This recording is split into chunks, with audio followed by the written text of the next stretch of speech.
Hey guys, Kev here, and I got reviews to do for you. So, I got two knives here from Vosteed Cutlery. Shout out to Vosteed. They did send these my way, so take everything I say with a grain of salt. When I say they sent these my way, I mean they were free, okay? So they sent me these to review and keep and do whatever I want with, right? Which means I'll probably pass them around to a group pass around that I kind of run. Does that mean I'm going to, it's going to change my review at all? Whether, if I had bought it, would it be different? I don't know. I never know because I didn't. It's like, it's hard to say.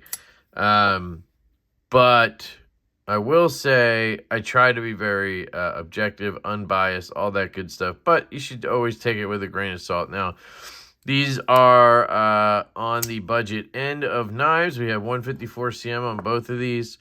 This one is a button lock, and this one is a liner lock. This is the Labrador, and this is the Valkyrie. The Vosteed is really into the triple deployment thing as of late, it seems. I mean, you have the Bellamy, you have the Valkyrie, you have the Labrador. I believe the Thunderbird also has triple deployment, so it's just a thing they're doing right now. So let's talk about the Valkyrie first. We'll talk about the elephant in the room, which is the spine whacking thing that people are all talking about. You can see here I'm beating the shit out of it, and it's not failing. I've also had it fail. I've whacked it on this glass desk. There, I got it to fail. How hard did I just whack out of that to get it to fail, right? A normal whack is not doing it. Pressure is not doing it. So to me, this knife right here is good to go. Do I feel safe with this knife in my hands if I'm cutting and doing whatever? Yes, I feel perfectly fine with it. I had to whack it right here at a certain spot behind the studs kind of to get it to fail. If you whack it up at the tip area, it doesn't. I have some shorts on this if you want to see that. But I think people are being I think they're overreacting a little bit is what I think. I get it. If a knife has lock failure, that's a big deal. It is a lock. It's called the button lock. So it should stay locked. I get that. But at some point, you're asking a lot out of a, not heavy duty sort of knife, right? If you want something that will never come unlocked, something that's going to, be able to withstand impacts like that, go get a cold steel, or better yet, get a fixed blade, right? So that's how I feel about it. I think that we're being a little bit dramatic with it, but I get it too, I got wrapped up in it for a second, and then I quickly was like, what am I doing, right? Hold on. I want to check I gotta switch these. Hold on, what's going on here? Should have T6s. Oh, here's where we got screwed up. T6, T6, T8, T8, T10, T15. Okay, so T8.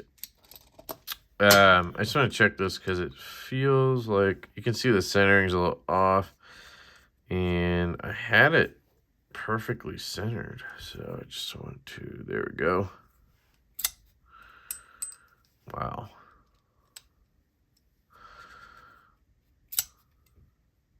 Okay. You can get it to back off a little bit. Let's try that. There we go. All right, so I took the pivot out so that I could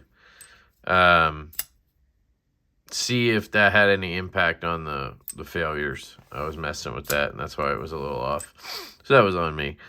It comes dead centered. They've been really good at that. I've noticed with their knives, Vosteed. So first thing I want to get out of the way is I don't really know the prices of these. I assume they are somewhere around the $80 mark.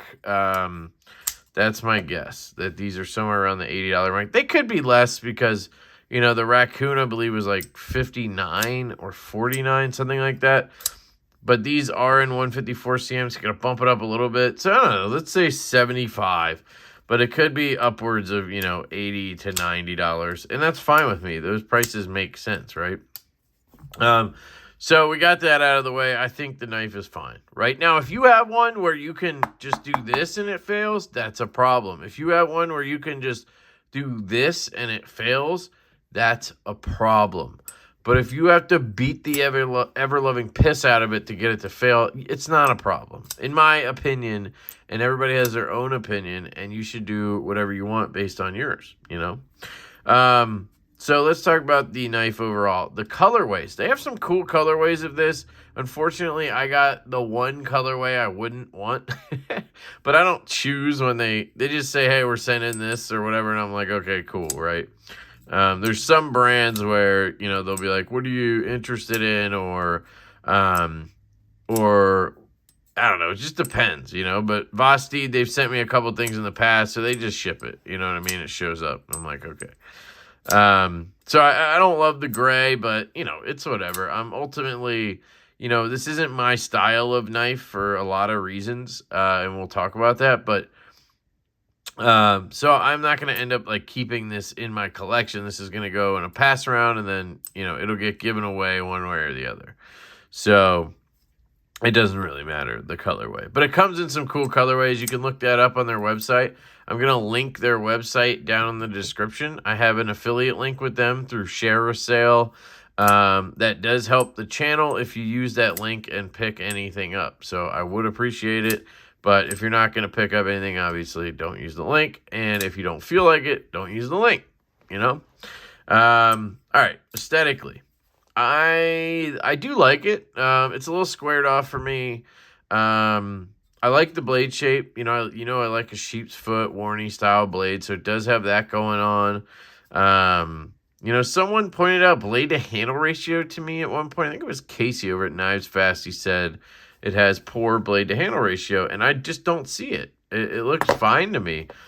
But I think maybe closed it does look like that because of the, you know, and he had the Saks one, so it's a different blade shape. That might have been worse. I don't know. I'm just saying, for me, visually, I don't see that. Sorry, I'm dropping shit everywhere. I like the machine satin in this price point. That's fine. I love that they have a button collar. I just think that's super cool and unique, and I like their button. But it is kind of cormorant-y, you know. The clip. It is one of those sort of angled straight down clips, very reminiscent of the Growler. You know, some people take issue with that. It's very low profile, and it just disappears in your hand. But it is a little harder to get in your pocket, so you have to kind of angle it in. You kind of line it up with your pocket, and then just go in straight like that. You can't just, like, jam it in like a lot of clips. This is the same clip.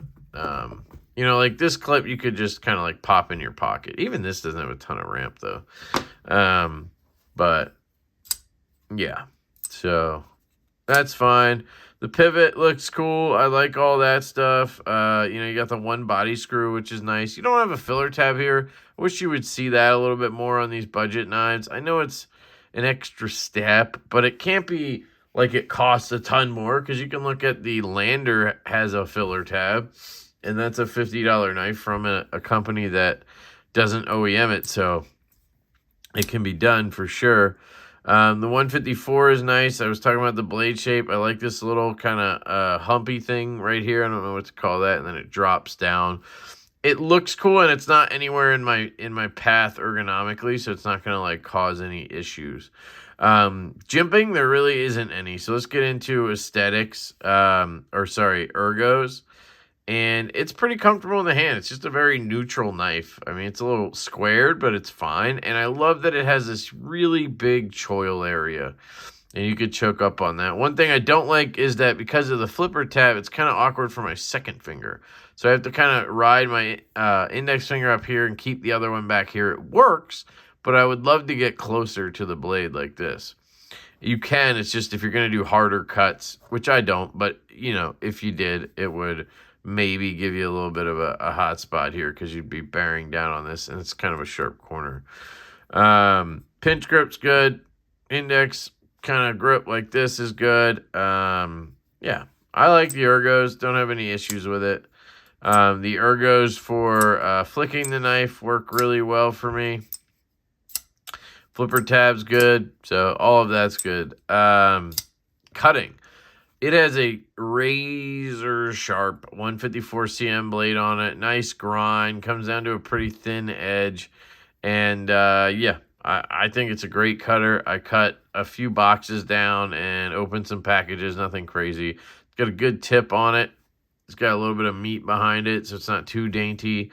And yeah, it's, for me, I think it's a good cutter. Now, you got to remember, it's not a hard use knife because it can fail with immense impact. So, you know, you might not want to use this if you're using your knives as a hammer, if you're climbing trees with your knife. I'm trying to think of what else. If you're like a drummer and, you know, sometimes you forget your drumstick and you need to use your knife, you probably do not want to carry this one, you know. In that case, I would grab, like, you know, a Strider or something where you get a lot of lock stick and you don't have to worry about it slipping. But yeah, anyway, carry is good. We talked about the clip a little bit. Goes in pocket, comes out of pocket. There's not a lot of weight to it. Good angles. I didn't notice any Emerson deploying, which can be a problem, especially with knives that have lighter detents, because this has a spring. It's not a detent, but it's not light either, but it's not like super strong. That was a dumb statement. But it doesn't catch on the way out or anything like that. I think the carry's fine. It's thin in all dimensions. It's good to go. Sounds.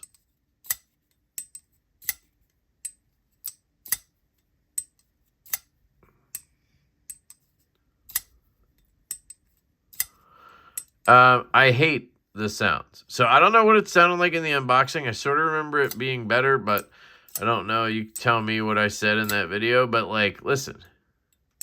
That's fine. But this? It sounds like something squeaking in there. Just sounds weird. So I don't love that, but the rest of it, sound-wise, is fine. Action / fidget factor. It's got that in spades. Or you got a flipper tab, pop that. Button, pop that.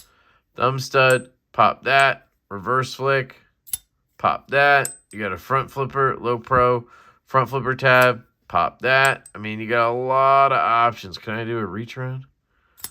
Ow. Yeah, you can.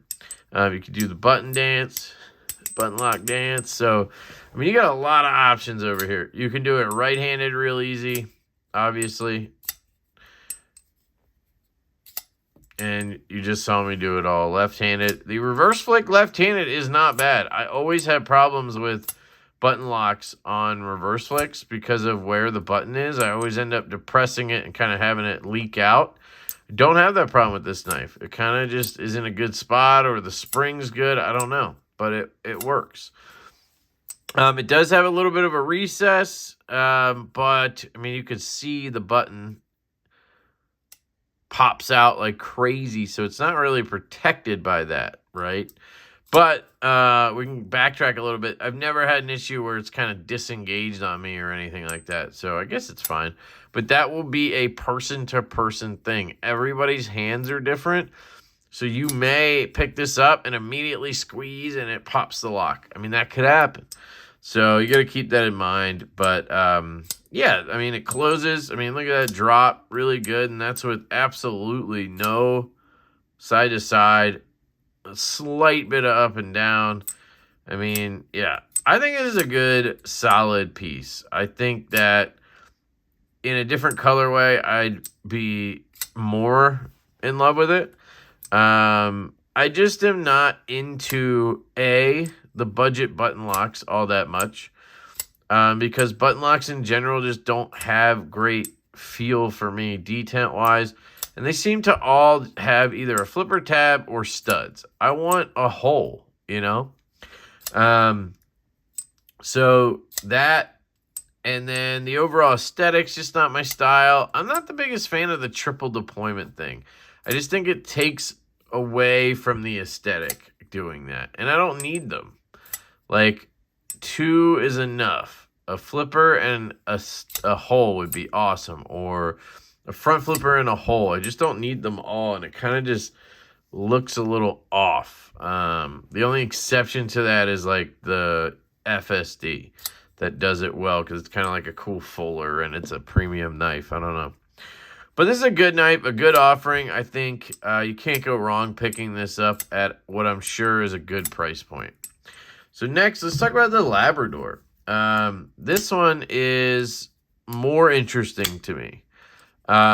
It has a big downside for me, which is the size. It's massive. I just wish it was a smaller knife. Here's the Valkyrie next to it. I mean, it dwarfs the Valkyrie. This is kind of like a penguin size. You know, I never really did compare this to a penguin. I didn't see that until now, but sure. But it's a big boy, you know what I mean? This is 3 3/4, I believe, on the blade, closing in on 4 inches. Let me just make sure about that before I go telling you facts. Yeah, it is closing in on 4 inches. I mean, it is damn near 4 inches. So this is a big boy knife, and it's cool. It's got really good action. Let me check for play. No play right now. And look at this thing. It's got that Kaiser-y feel to it. That's what it feels like, guys. It has, oops, oh my God. Has that Kaiser-y feel where, like, they relieved some weight around the pivot, and it's just like a guillotine, but still has a good detent. The detent wore in from the unboxing. I know in the unboxing, I think I was failing it and thinking it was a little light. But you can see it has worn in that track, and I can just get it to deploy all the way when I break the detent. If I pull it, man, it fires fine. And then you got that front flipper tab, which is actually pretty good because it's rounded around, has jimping all the way around. I just don't love the shape. I wish it was forward a little more, so I got more of a pop. So if you look at something like the GOM, different, you know, knife, but it has this front flipper that's pointed up and forward. So when I go, I can pop back and really hammer that puppy out. This one, I'm up here and I have to roll like over it. And it makes it hard. And then I got to stay out of the way of the flipper tab. So I got to be down here. And it just makes it harder to get like a nice crisp pop. Where this, it just fires. I mean, it's really, really good to fire. Got that reverse flick. I mean, I'm not comparing these. But you can just see how I can fire that compared to this. It's just not as good. And I guess that's just a design choice. But it does work. I also think the jimping here could be more aggressive. It's pretty, I don't know, it's pretty shallow. It's good on the flipper because the detent's not too strong for the flipper tab. Then you got the studs. Detent's perfect on the studs, which is smart. I mean, that's kind of your main deployment, so you kind of want to focus on that one. They made it just a little stiff for the studs, which means it's perfect for the flipper tab. And then the front flipper is going to be a little bit tougher just because of that, but it works. No problem. Just need that jimping to be better. Nice black micarta. I really like this black micarta. They chose some good black micarta. How many times can I say black micarta in the same sentence? Black micarta. Pivot collar's cool. T6s. I don't know why we're doing T6s still on anything. Literally anything. So I really should be calling that out more. I just don't think to. T6s suck, but I got good T6 bits, so it's not the end of the world. I just replace those more than any other bits. And it sucks when they get Loctited to hell or something like that, right? Clip, same clip as the Valkyrie. Works fine. Angle it, pop it. I like this one better in terms of the construction because you don't have those liners. Now this needs to be here for the plunge lock, but just nicer having nested liners, you know. Nice and nested. Just looks good that way. Nice liner lock. I mean, I gotta say, I prefer a liner lock over a button lock because I can do this. Just watch it swing down like this. I don't know, there's just something different about this. Like, I like it. It's just not the same. It's not as satisfying as like, and then watching it controlled close. I don't know. There's just something about that I really like. Look at that. Bet you I can get my finger up. Woo! Woo! The blade is really nicely done. Nicely ground. Sharp as 154. You got a choil again. This one's a smaller choil than on the Valkyrie. See how much smaller that is? And I'm feeling that edge creeping on my finger. So I don't love that. You just back up like this, you'll be okay. But if you try to go full, in here, you're going to cut yourself right there. So just be weary of that. But yeah, the edge is really well done. The grind is done well. You got that satin again. Pretty thin on this. This one's not as thin as the Valkyrie. Probably thicker stock, shorter blade, something like that. Let's take a look. Definitely not shorter blade, but the stock thickness is, yep, we got a healthier stock thickness and relatively similar blade height. So this just comes down to a thinner edge, in my opinion, from the hand calipers. You got this, spear point, drop point blade. I guess technically it would be a drop point, right? Looks like a elongated drop point. Nice action. I mean, it's just a good all-around piece. I like the lanyard hole. Another detractor here is you got a budget knife. You got studs on both sides. You got an accessible flipper tab. You got liner lock. All the things that make this ambidextrous except the lock. And then whoosh, no reversible clip. Give me that lefty love, baby. You got contoured scales. I mean, you got good stuff going on here. I just want a reversible clip. It would have been very nice. You got it here, so why not here? Some of your other models, most that I've tried have it. Just, just feels like you're leaving us out for no reason. I'm just kidding. So, good one. Good one. It really is going to come down to your aesthetic preference. If you like these aesthetically, then I can recommend them. I have no problem doing that. We talked about the lock on this, so make sure you take that into account. But I just don't love the aesthetic on either of these, personally. Like, overall, they just don't do it for me. This one gives me, I don't know, like Civivi with Best Tech vibes kind of thing. And this one gives me Giant Mouse Ace Sonoma vibes, just bigger, I guess. And then all the deployment methods. But, and this one's got some penguin in it, and all of that's cool. Like, it's just none of that is my preference. So that's all. So you'll probably see these on some other channels. I'll see if some folks are want to check them out, and we'll go from there. So let me know what you guys think. I appreciate you. I love you. I hope you have an absolutely fantastic day. Link is down below if you want to pick these up. They may be in stock on their website. Find out. And I hope you have an absolutely fantastic day. And I will catch you later.